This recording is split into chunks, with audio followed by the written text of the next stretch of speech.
special. It's the time of the year when literary festivals mark our annual calendar. The Jaipur Lit Fest has become almost a sort of commonly known event all across India. However, this is also the age of the internet. It's also a time of shrinking attention spans. It's a generation that seems to belong to Twitter, where we expect it to think in 140 characters or less.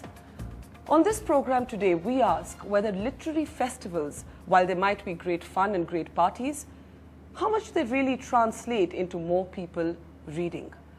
Also, has India become a culture where a certain kind of elite writing in English sets the paradigms of the literary discourse? We're, of course, today at one of the oldest and most popular libraries in the capital, the British Council Library. But do people even go to libraries anymore? We ask a simple question on this program. Do people still go to books to dream? I want to start with William Dalrymple as one of the architects of the Jaipur Lit Fest. Everybody who's been there says it's a lot of fun, great time, great music, some good alcohol, some great authors. But at the end of it, have any of you actually stepped back and done an assessment of whether it actually translates into higher book sales for the authors that you call? Young kids, I've seen a lot of them at the festival all these years. But do you actually find that they're lining up to read and not just be part of the mela? Well, we go out of our way to make the festival fun. There's no question, and I don't apologise for that. We do have fantastic music in the evening. The idea is to mix high-octane conversation with the greatest literary minds in the world and the greatest literary minds in India with a lot of fun. And you draw people in.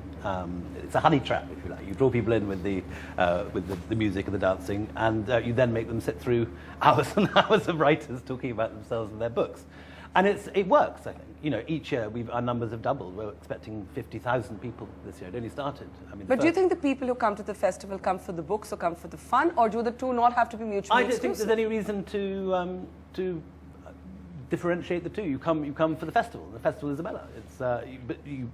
Certainly the case is true that every single session last year was packed to the gunnels. From the big marquee names, the Ian McEwans and the Salman Rushdies, but also down to the amazing, huge sessions of 30 Dalit poets we had last year, programmed by my co-director, Namita Gokhale.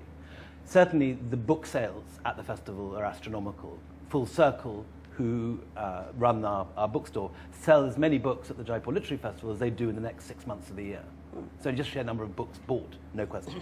In terms of profiles, there's no question also that unknown authors who have come for the first time to Jaipur can see their profile rise and be. So basically yes. What you seem to be saying is, yes, there's music, yes, there's other things, yes, people have fun, but actually it does the larger sense of a literary culture some kind of service, not a disservice.